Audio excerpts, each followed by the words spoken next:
r/nosleep. Posted by u/ParkRangerBaker. I'm a park ranger and I found a town that doesn't exist. I must be going crazy. I can see a town that doesn't exist.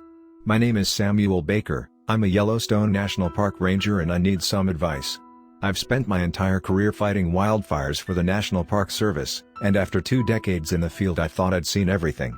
Then, about 4 hours ago, an entire town just appeared in the middle of Yellowstone National Park, and the other ranger and I are the only ones who've been in it. We're not alone, however, as you might expect from something appearing out of nowhere inside one of America's most famous parks. The town is home to many people, some of whom have been there for years. They all seem perfectly normal, but they aren't aware that they live inside a national park. My partner, Thomas, was the first to notice the town.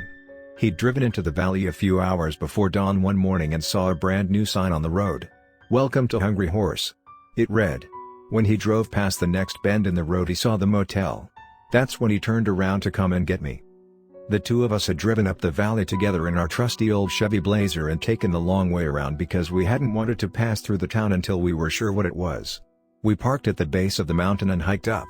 We walked across the railroad tracks and past a small gas station with a lone oil drum full of diesel fuel and another filled with water. The street was lined with old cars, some of which looked like they'd been there for a while, others which had probably just arrived that morning. Hungry Horse wasn't a ghost town, or even abandoned, it was thriving. Thomas and I entered the town cautiously, because despite appearances, this place could be dangerous. While we didn't run into any trouble, we did notice that everyone seemed indifferent to the fact they just appeared out of nowhere. Most of them ignored us completely, although a few gave us strange looks. "Some of these people look familiar," I said, looking over at Thomas. He nodded. "I know what you mean, Sam. I recognized a couple people in the diner too. It's weird. It's weird." Those words echoed in my head as I watched a man carrying a bucket walk down the sidewalk. "It's weird," I repeated silently to myself. My eyes followed his movements. The man carried himself with confidence and purpose, but he never looked up at where he was walking. Instead he stared straight ahead and continued forward without looking back once. He disappeared around the corner of a building and I noticed another person staring directly at me. He was tall and thin, wearing a black hiking jacket. His face was pale and he was bald. He was standing in the doorway of a small coffee shop. He reminded me of the missing hiker we had searched for last week. That's when I realized why I recognized some of the people here. They are all people who have vanished from national parks. That's how we found out that almost every single person in Hungry Horse had been reported missing from national parks. We spoke to everyone we could find. Some refused to talk, others were friendly enough, but none of them knew anything about why they were there. As far as they were concerned, they lived in Hungry Horse, Montana. They weren't sure exactly when they arrived there. A lot of them couldn't remember much before arriving in Hungry Horse. They also told us they'd been here for years. Many of them had been born and raised in the town and believed it was the real deal. They all knew the townsfolk by name and went to school with them. One woman, an older lady named Irene, told us that she had no idea that she'd been reported missing. She worked at the local hardware store and had been living in Hungry Horse for more than 45 years. "What about your husband?" I asked. "Do you have children? Grandchildren?" She shook her head. "No. I've never married." "How do you feel about being here? Do you miss anywhere else? Your family, maybe?" Again, she shook her head. "Not really. This is my home." As far as she knew, this was the only home she'd ever known. I tried to ask if she missed her family, but she just smiled and told me that her family was right here in Hungry Horse, Montana. We thanked her and left the hardware store. Hopping back into our park ranger truck we drove deeper into the town. "I really don't like this, Sammy," Thomas said. "I've had a feeling of being watched ever since we entered town." I looked over at him. He was staring at a man standing by a large semi-trailer outside the diner. The man was holding a jug of milk. I couldn't help but think of the hiker we'd found dead last week. "Sam, are you listening to me?" I snapped back to reality and looked at my partner. Thomas had started quivering in fear. "Sorry, what did you say?" I said, "I think we should leave. I don't want to be here anymore." I looked around the town. There were so many people here. So many people who shouldn't be here. All of them were perfectly normal. Some of them even knew each other. How could there be so many people in a town that didn't exist? "I agree. Let's go," I said. We drove away from the town and back to the ranger cabin. Thomas was still shaking. "I'm going to call this in," he said. "This whole thing is bullshit, but we better document it anyway. I mean, how could an entire town, full of missing people, just appear in the middle of Yellowstone?" I nodded. "Okay, I'll be in the cabin. I think I need some time to process all this shit." I sat down on the couch and closed my eyes. It all felt unreal. I kept thinking about the hiker we'd found out in the woods last week. He'd died while out on a hike in the wilderness. He'd been alone and confused. But I just saw him alive and well, in a town that doesn't exist. I opened my eyes and looked around. I took in a deep breath and let it out. It smelled like wood smoke and pine. I stood up and started pacing the room. What am I supposed to make of all this? I asked myself. Is this some kind of sick joke? Did the government put a town in Yellowstone for some reason? What if it's not a town, maybe it's a cover-up for something worse? I thought before zoning out. There was a knock on the door. It startled me out of my daydream. "Come in," I yelled. 2 men came inside, both dressed in black suits. "Are you the one in charge here?" one of them asked. I looked at him and nodded. The guy was wearing a badge on his chest and a gun on his hip. He looked like an FBI agent. "I'm about to go and talk to them, and I don't know if they'll believe me. What the fuck do I do?" "I'm a park ranger and I found a town that doesn't exist." Update. First off, let me clarify some things from my first post. I was a wildland firefighter up until a year ago when I decided I needed a change of pace. They weren't FBI agents. They said they were from a private company that deals with the otherworldly. I sat in front of the 2 men, waiting for them to start asking questions. "So, do you know why I've been assigned to this case?" the taller of the 2 said. "You're the only one in the park who knows anything about this." I nodded. "Thomas also knows, but I think you guys already know that. It's pretty weird.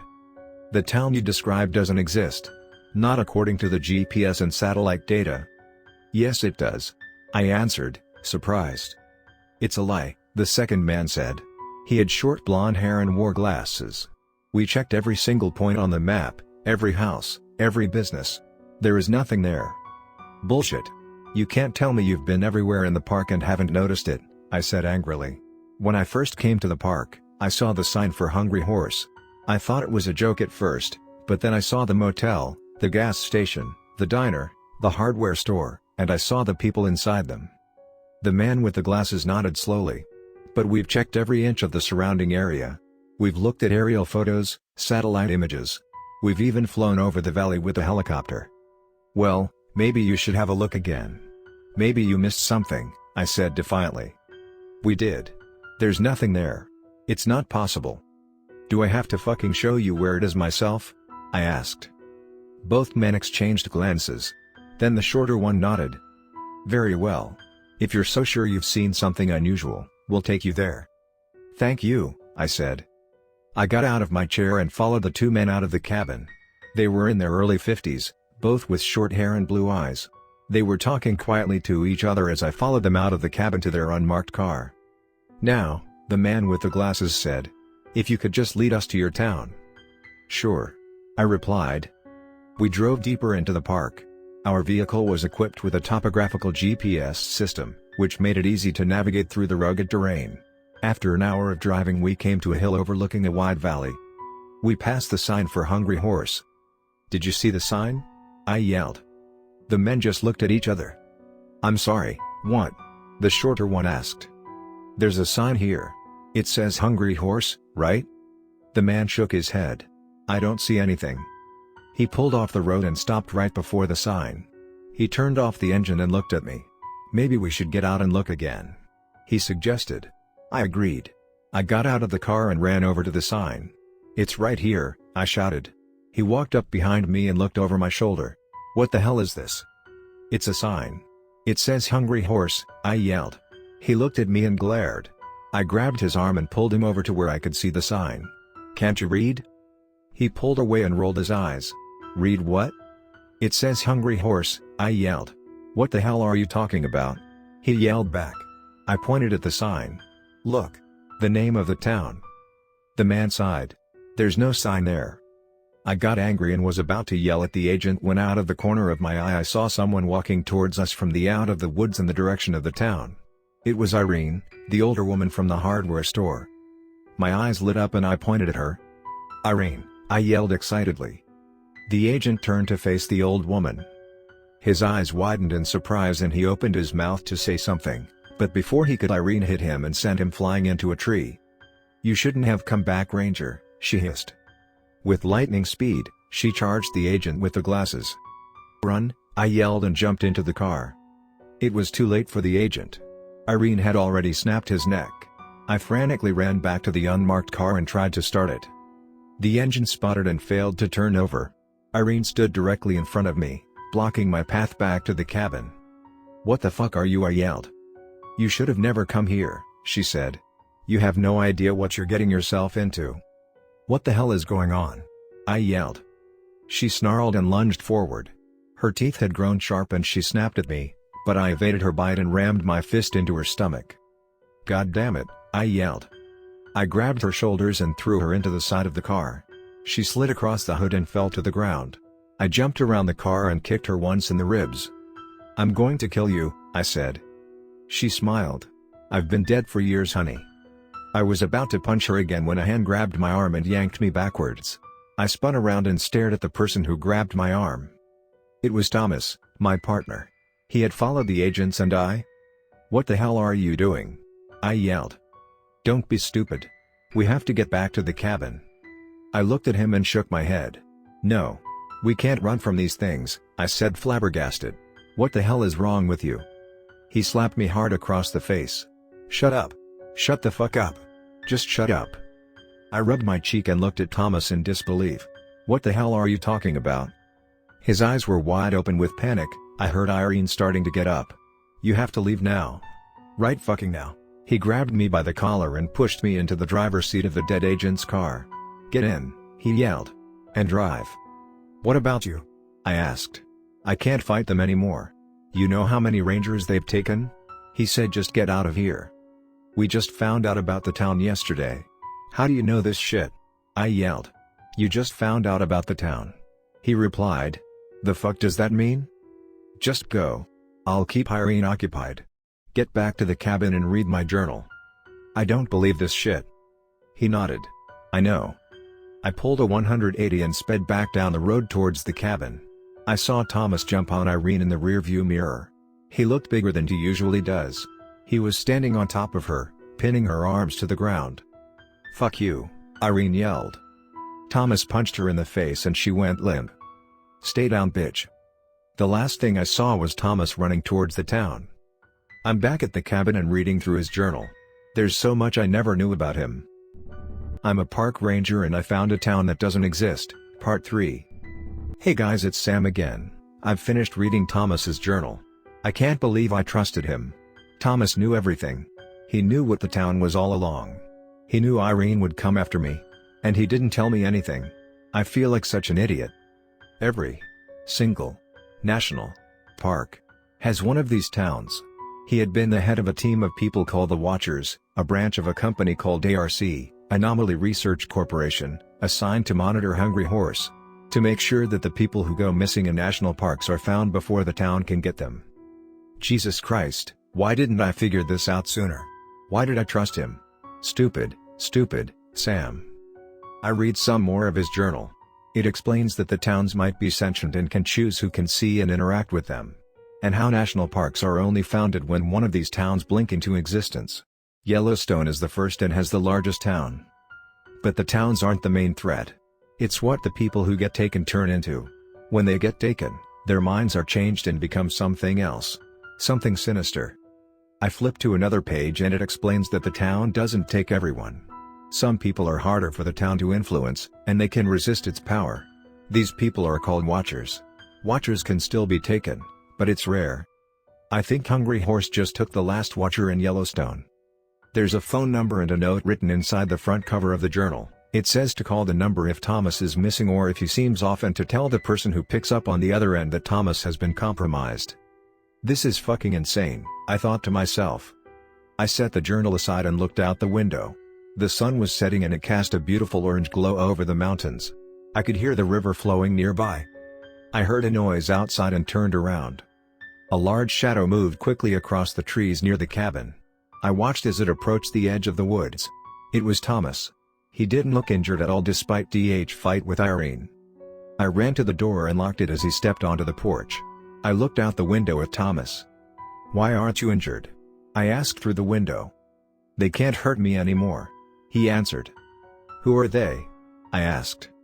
"The town," he whispered. "The town?" I asked. "Yeah," he said. "What happened to your team?" I asked.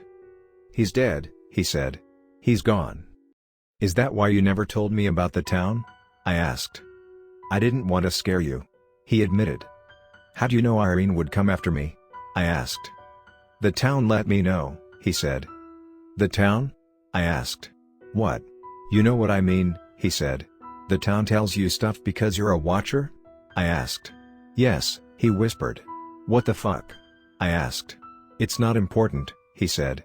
"Your journal didn't say the town was intelligent," I said. "It's alive," he responded. "It thinks and it feels. It's a living entity. Its mind is vast and powerful." "It talks to you?" I asked. "Sometimes," he said. "What does it say?" I asked. "Everything. Everything," he replied. I was dumbstruck. "That's impossible." "It's true. Now please let me inside," he loudly begged. I noticed something was off with his voice. "Why do you sound different?" I asked. "Because you're making me nervous," he answered. "You're freaking me out," I yelled. "Please let me in," he repeated. I looked up at him for a few minutes without saying anything. There was something about his face that made me curious. Something that seemed odd. Finally, I shook my head. "I'm sorry, Thomas," I said. He threw his body at the door. "Let me in," he shouted. "I can't do that, Thomas," I said calmly. I unlocked the gun locker and grabbed the only shotgun we had. I pointed it at him and waited.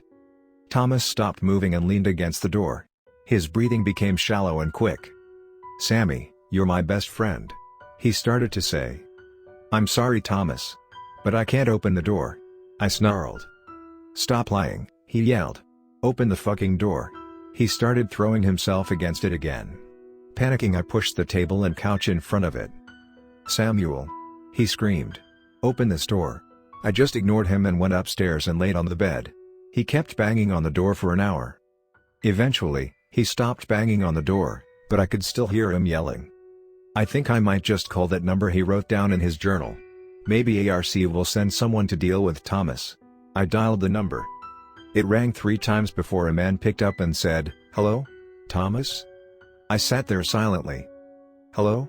he asked again. "It got Thomas," I yelled. "Are you safe?" the man asked. "No, I'm not fucking safe," I screamed. "Thomas has become one of the things from Hungry Horse. And now he's here. And he's trying to break into the cabin." "Hold on," he said. "We'll send someone right away. Is anyone else with you?" "Just me," I answered. "Okay, stay put and don't let him get inside the cabin," he said. Then he hung up. I laid back down on the bed and tried to ignore the sounds coming from downstairs. I could hear Thomas pounding against the door again. I was terrified that ARC wouldn't show up soon enough. Then suddenly, I heard a car pull up outside. I jumped off the bed and rushed downstairs and looked out of the window. There were men with rifles standing outside. I saw one of them run to the cabin. The banging at the door stopped. Thomas had noticed them. I heard Thomas roar and the sound of gunshots. I watched as the men loaded Thomas, who was still alive somehow, into the back of a van. The 2 men got into the van and drove off as another car pulled up to the cabin. A man in a white lab coat stepped out and walked up to the door, knocking on it. "Open the door, Sam, don't make this harder than it has to be." "Who the fuck are you?" "My name is Dr. Jaden Oxblood," he said. "Well, what the hell do you want?" I demanded. "I need to talk to you about Thomas," he said. "I don't have time for your bullshit. Just leave me alone," I yelled at him. I heard him sigh, and that's when I felt an arm grab my shoulder and something prick my neck. I started to curse and the world faded to black. I woke up on the couch about 30 minutes later. Looking around, I saw that Dr. Oxblood was sitting in a chair across from me. "Now that everything has calmed down, you're going to tell me everything you know," he said. "I guess I don't have a choice, guys. I'll update you all after I talk with Dr. Oxblood. I'm a park ranger and I found a town that doesn't exist, Part 4. Sorry about the long wait, guys, so let me explain what happened while I was gone. Oxblood drove me to the headquarters of ARC. Once there, Dr. Oxblood led me into his office and told me to sit down. He locked the door and sat across from me. The room was filled with bookshelves and pictures of presidents and generals from many wars. On the walls were weapons that I didn't recognize. "So tell me about the town," he said. "What makes you think I know anything about the town?" I asked. "I have reason to believe you are aware of its existence," he said. "Fine. What do you want to know?" I asked. "Tell me everything you know about the town," he said. "Everything?" I asked. "All of it," he answered. I told him about the day Thomas told me about the town, our trip to Hungry Horse, and how Thomas had stayed behind to fight Irene. He listened intently as I spoke. He was taking notes while I talked and occasionally asked me a question. When I finished telling him everything he wanted to know, he stood up and walked over to a cabinet and opened it. He reached inside and pulled out a small silver box and placed it on his desk. "What's that?" I asked. "It's a key," he answered. "One day, you'll need it." "Why would I ever need a key?" I asked. "You'll find out," he said. "If you really want to find out what happened to your friend and figure out what the town is, you'll use the key to unlock the secrets of the town." "Why should I trust you?" I asked. "I can't tell you that," he said. "You'll have to learn to trust me in time." He handed me the key. It was heavier than I expected it to be. I looked at it for a long moment before putting it in my pocket. "What do you plan on doing with me?" I asked. "You are a very valuable asset to us," he said. "We want you to become the newest watcher of Yellowstone." I stared at him for a second, remembering what I read in Thomas's journal. What the hell is a watcher, exactly? It's a title given to humans who have been chosen by ARC to help protect the world from the supernatural, he said. "Doesn't ARC already have watchers?" I asked. "Yes, they have many watchers, but none of them have ever entered one of the towns without changing, like you.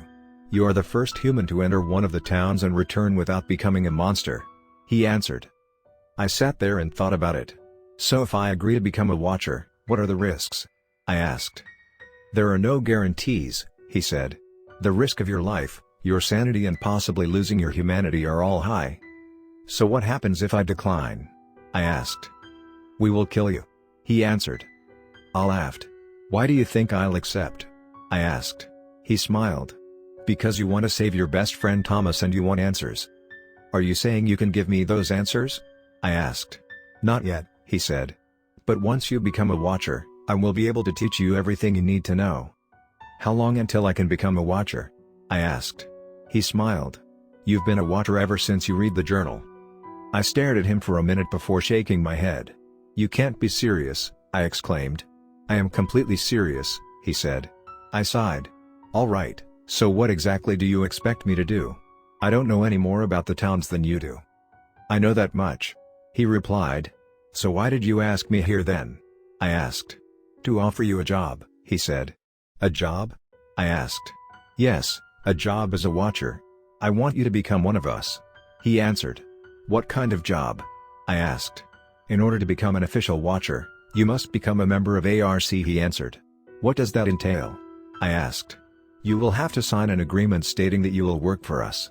You will also be required to undergo training and take a test to prove yourself," he explained. "And what do I get in return for signing this agreement?" I asked. "A bigger paycheck than you've ever seen," he answered. I laughed. "Seriously?" "The pay is good," he said. "But the real benefit is the knowledge that you're helping to keep the world safe from monsters, demons, and other threats to humanity. Not everyone gets that chance." "Sounds good to me," I said. "Good," he said. "Congratulations." He unlocked the door with the key and we left the room together. On the way out, a man dressed in a park ranger uniform approached me. "This is your new partner," Dr. Oxblood said. "Welcome to ARC," he said. "Do you mind if I ask your name?" I asked. "My name is John," he answered. I shook his hand.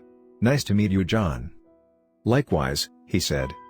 "All right, well, I guess this is goodbye for now, Oxblood. I'm sure I'll see you soon," I said. "You better hope you do," he joked. After leaving the building, John and I got in his car and drove off. "So where are we going?" I asked. "Back to your cabin," he answered. We arrived at my cabin. The sun was setting and the sky was getting dark. We got out of the car and headed towards the cabin. Once inside, I sat on the couch and looked at John. "So what's going to happen now?" I asked. "That depends on you," he answered. "What do you mean?" I asked. John took out a bottle of whiskey and poured himself a drink. I watched as he drank most of it before answering. "I intend to train you to become a watcher. Until then you'll be living with me," he said. "Living with you?" I asked.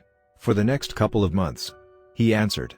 "I'll help you get used to being a watcher, so that when it comes time to choose your own partner, you'll be able to keep them safe. You'll also start to learn things about ARC that even some of our agents don't know." "What kind of things?" I asked. "I can't really explain it to you," he answered. "It will only make sense once you're trained." I nodded. "Fine. Drink up," he said. "We need to get you settled in." I laughed and poured myself some whiskey. "John says training begins in an hour. I'm going to take a nap before he trains me." I was woken up from my nap by the sound of shattering glass and John yelling for me to get my ass downstairs. I ran down the stairs and into the kitchen. "What happened?" I asked. It wasn't John who answered my question. "Hello, Samuel. It seems I've got the upper hand this time," Irene said, holding John by the shoulders. She looked much younger than when I last saw her. She was wearing a black dress, white gloves, and her hair was done up. She was beautiful and terrifying at the same time. "What did you do to Thomas?" I asked. "Thomas was a fool, Samuel. He chose to stay behind to protect you. He made his choice and my town changed him," she said. "I would have killed you both if you hadn't escaped. But now you're mine again and I'm going to enjoy every minute of it." "What are you talking about? What do you mean your town?" I asked. Irene smirked, her eyes sparkling with hatred. "My town is a demon.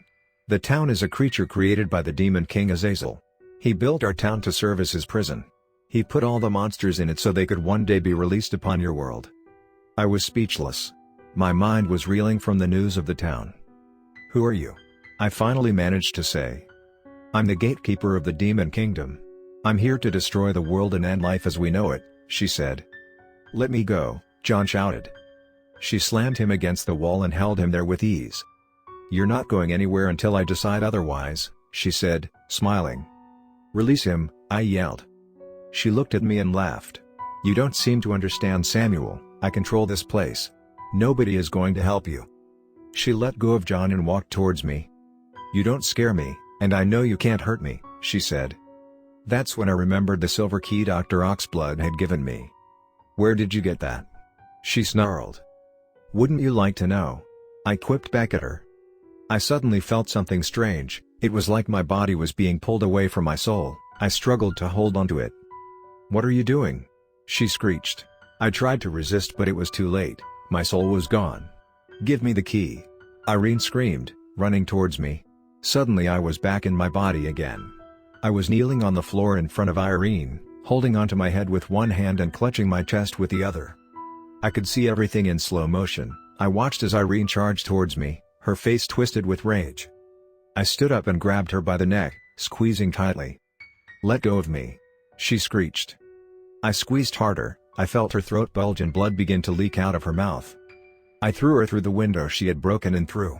I watched as she got up and glared at me before turning around and heading back towards Hungry Horse. I turned around, looking over to John, who was standing in the doorway, a deep gash running down the left side of his face. He smiled at me. "You might not need as much training as I thought you would," he said. "That was pretty impressive." I felt a surge of pride. "I'll be right back," I said. "Be careful, Samuel," he said. "Don't get yourself killed." I smiled. I wouldn't dream of it. What's happening to me, you guys? I'm a park ranger and I found a town that doesn't exist. Update 5. I followed Irene back to her house in Hungry Horse. I was hoping to kill her, but right as I was about to enter through a window in the basement, I heard her say, "You dumbasses ready yet? We just need 5 more humans and I'll be powerful enough to open another Hellgate. I want to open the next one in Canada." I backed away, looking in through a window on the bottom floor, and I saw about 20 of the townspeople gathered inside. That's when I turned and ran. I ran as fast as I could, dialing John's number as I crossed Hungry Horse's border back into Yellowstone. John answered his phone almost immediately. "Where are you?" he asked. I ignored his question and asked one of my own instead. "Are there any people camping in Yellowstone tonight?" I asked. "I'm not sure. Why?" he asked. Irene only needs to take 5 more people before she can create another town. And she's got a group together to go out and find some, I said. He swore under his breath. How big is the group? I asked. About 20, he said. All right. Listen, I have a plan. We need to stop her before she can take more people. Are there any people camping close to Hungry Horse? I questioned him. There's a bunch camping in around Old Faithful, he said. How far away are we from them? I asked. I don't know exactly, it's hard to tell how far away anything is in Montana at night, but they should be within half an hour or less. He answered. All right. Listen, I have a plan. Can you get to the campground before midnight? I asked. Yeah, I can be there in 30 minutes. He answered. Good, get your gear together, and meet me at Glacier. Don't forget to bring your guns. I ordered. Roger that, see you at Glacier, he said. I hung up the phone and stared at it for several seconds before dialing Oxblood's number. Asemu, I cut him off. No time. I need you to send a team out to the campground at Glacier. I told him. All right, I'll have a team heading out as soon as possible. He answered. I hung up the phone as I began to run faster than any human has ever run before. I thought about Irene and how close she was to opening another Hellgate. I was filled with rage knowing that I might die trying to stop her, but I couldn't think about that now. I needed to focus on what I was doing. If Irene opened another gate, who knows what will happen. The moon was slowly rising into the sky, casting long shadows across the ground. The air was cold, the temperature dropping as I ran. I could hear the sounds of the wolves chasing their prey somewhere nearby. As I ran towards the campground near Glacier, I could smell smoke emanating from the campground. I shivered at the familiar scent and continued to run. As I got closer to Glacier, I noticed the campground was packed full of tents and RVs. I started hearing gunshots and screams. I looked around frantically for ARC operatives, but it didn't appear that they were here yet. There was a large fire burning in the middle of the campground. It looked like someone had set it. I kept running, weaving between the tents, until I found a tent that was completely shredded on one side and engulfed in flames. There was a body inside, it was completely mangled. I could barely make out any details of the person's face. There was no way of telling what race or sex the corpse was. But whoever this person was, they definitely weren't a friend of Irene's. I looked around the campground again and saw nothing but chaos. People were screaming, crying, and running away from Irene's monsters as John fought them off. Suddenly I heard the sound of a helicopter. I looked up at the night sky and saw an ARC helicopter swooping in. It hovered over the middle of the campground, their lights shining brightly. ARC. Come on, hurry, I yelled. I was still a few hundred feet away from the fight when I saw one of those things jump onto the roof of an RV, and launch itself at the helicopter. It smashed through the cockpit window and tore the pilot out of her seat. I watched helplessly as the helicopter careened out of control, crashing into the last section of the campground that wasn't blocked by Irene's people. The helicopter exploded, sending debris everywhere and causing panic amongst the remaining campers. I took off running, making my way towards the center of the campground where John and his men were fighting the creatures. He kept them at bay, but they were slowly overwhelming him. That's when Irene grabbed him by the throat and lifted him off the ground, her face inches from his, her long red nails glistening in the moonlight. "What do you think you're doing?" she growled. John struggled to speak. "Why are you doing this? What do you want?" he wheezed. She leaned in closer and brought her lips to John's ear. "What do I want?" she whispered, then pushed him back, sending him flying into the dirt. "I want your world," she yelled. She pointed at John and the campers. "And nothing you can do will stop me," she roared with laughter. She stepped forward and placed her foot on John's neck. "Now you're going to watch as my people slaughter every single person you're trying to protect." My vision went red and I let out the loudest, most visceral roar I've ever heard. The fighting instantly stopped as everyone winced and covered their ears. Everyone but Irene, that is. Irene turned and snarled at me. "Hey ass butt," I sneered at her. "Well, looks like I'm fighting Irene," I thought to myself. "If I don't update you guys within 48 hours, I probably lost the fight. Wish me luck, I really could use it. I'm a park ranger and I found a town that doesn't exist, part 6. I stood in front of her, my hands balled into fists at my sides. I looked into Irene's eyes as she glared back at me with pure hatred in her own. "Do you really think you stand a chance against me? I am the strongest being you will ever have to face. You are nothing compared to what I can do," she yelled, her voice filled with venom. "Watch me," I responded. I took several steps back and leaned forwards, letting the muscles in my legs tense up. My shoulders tightened, and I could feel my back arch. I let out another primal roar as I prepared to pounce. Irene smirked, her eyes sparkling in the light of the burning fires. "Go ahead, you'll never touch me, Watcher," she taunted. "You're far too." I didn't give her the time to finish. I sprang forward, slamming into Irene and knocking us both to the ground. I felt her claws rip through my jacket as we fell, but I didn't care. I wanted to tear her apart. We rolled over and over, punching and clawing at each other. I tried to use my enhanced strength to pin her down, but she was too quick and dexterous. I managed to hit her in the stomach, but she simply grabbed my arm and threw me across the campground. I slammed into the side of an RV which sent it rolling. The impact knocked all the wind out of me and left me stunned for a moment. I lay there in pain, unable to move while Irene walked over to me.